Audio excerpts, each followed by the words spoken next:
What's going on, everyone? Max Power Baseball here, back with another video.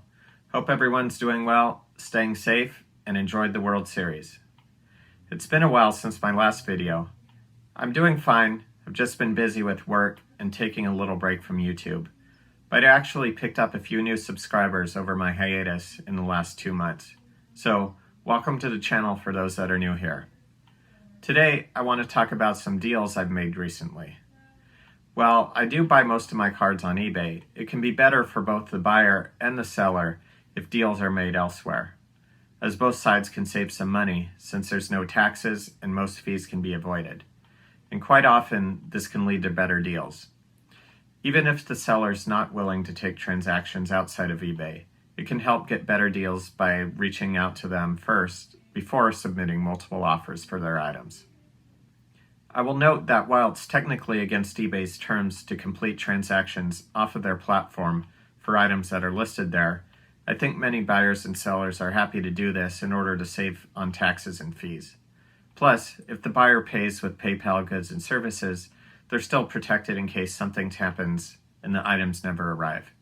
But personally, I've made several transactions outside of eBay and haven't had any issues. A little over a week ago, I was on eBay and noticed that one seller had a bunch of Will Clark cards I needed for my super collection. Since he had so many listed, I wanted to try to start up a dialogue with him to see if he was willing to make a deal for those that I was interested in. Plus, I figured he probably had some other cards that hadn't yet been listed. I messaged the seller on eBay and asked if he was in the Will Clark Collectors Facebook group. He got back to me and said he was, so I looked him up, sent him a Facebook message, and he responded asking me to email him with the list of cards that I was interested in. So I sent him a list of cards from his eBay store, but I also asked if he had anything else he was looking to move, like numbered cards, parallels, refractors, and other rare cards, since I do have most of the base cards already. The seller said he did have a bunch, but unfortunately didn't have a list he could send me, so we went back and forth a few times, finding more and more cards I needed. I ended up with 57 cards from this seller. Sadly, a few I wanted from his eBay store had sold in the time we were negotiating a deal. So rather than continue dragging it on and possibly have more cards sell that I wanted, I asked for a total. The price he gave me was very fair, so I didn't bother to counter. I paid with PayPal and the cards arrived a few days later. I'm really happy with the deal since it would have taken me quite a while to find some of these cards, and probably at a higher price. Plus, it added several key cards to my collection. Then, a few days later, he emailed me back saying he started organizing and found some more I might be interested in, so we made a second deal.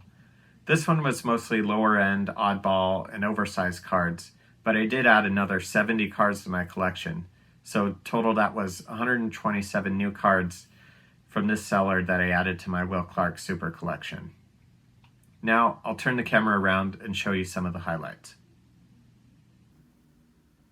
First up, I picked up these Mother's Cookies cards, which are part of team sets and stadium giveaways, and also some individual sets.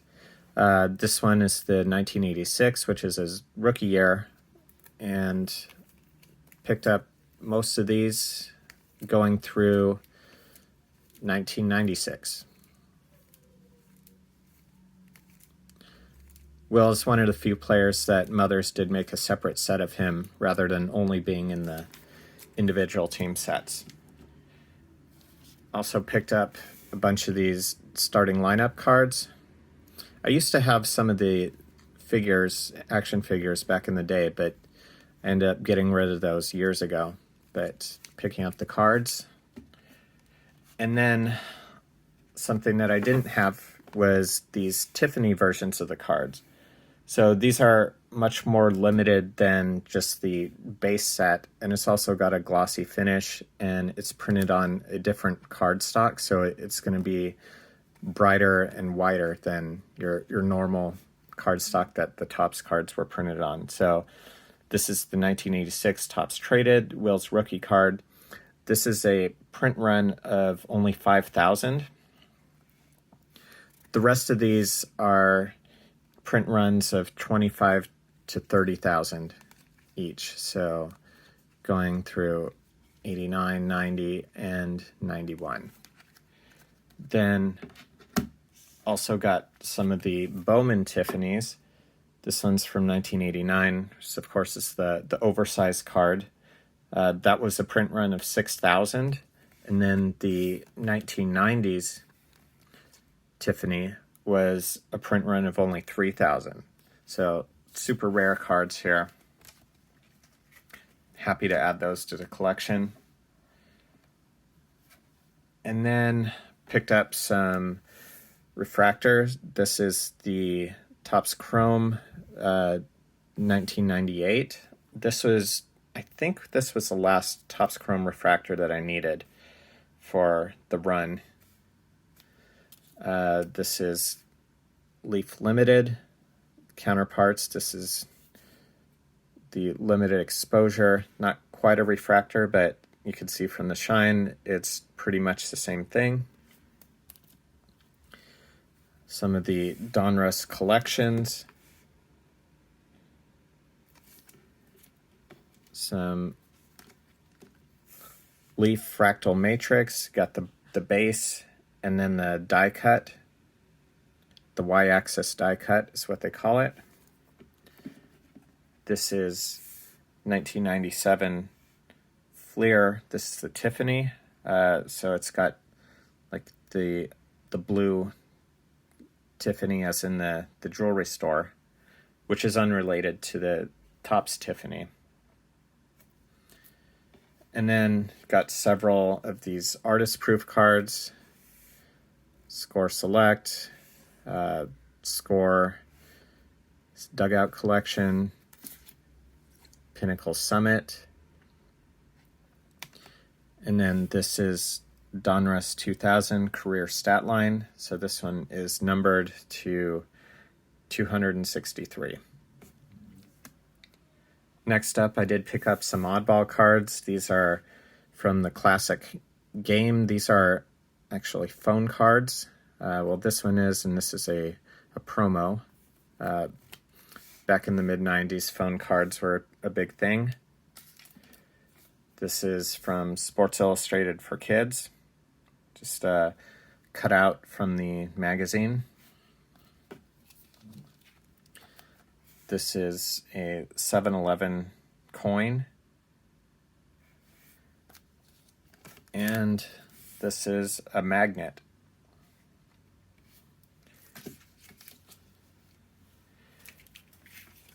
I did get some game-used memorabilia cards. This is Fleer Greats of the Game, Decade Greats from the 90s, jersey card.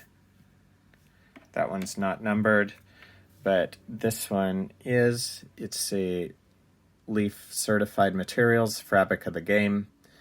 This one is numbered out of 88. And the authenticity here is, this is a jersey that Will worn during the 1988 season. So very cool, very different than the modern Topps products that aren't from any particular season or event. And then finally got some oversized cards.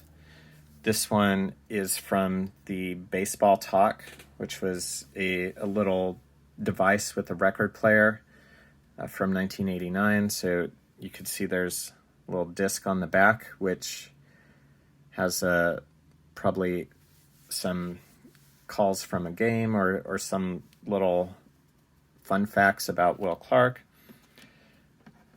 This one is 1988 Donruss Diamond Kings. This is I think they call it the Super Diamond King.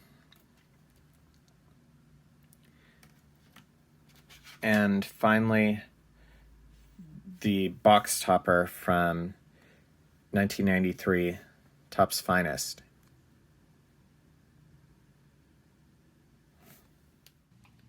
With these two deals, I'm now at 1,508 unique Will Clark cards, which is a number I didn't think I'd ever be able to hit.